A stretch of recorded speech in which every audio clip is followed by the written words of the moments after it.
welcome back to another episode of Quantman Common Queries. In this video, we are going to make sure you are never gonna miss out a beat of your trades. We are diving into to know how to enable all your notifications in Quantman so that you stay top on every trade executions and exit. Without any further delay, let's get into the video.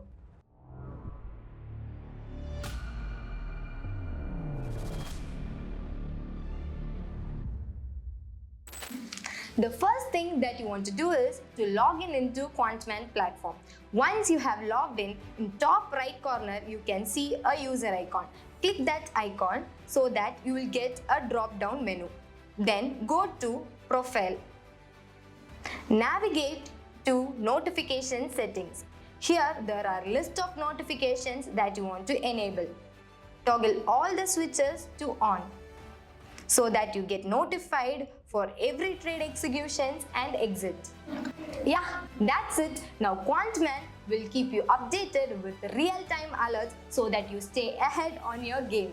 That's all for today. Hope this video finds useful for you. For more such videos, don't forget to like, share and subscribe to our channel. If you have any queries regarding Quantman or any suggestions, do let us know in the comment section. We'll address all your queries in the upcoming videos.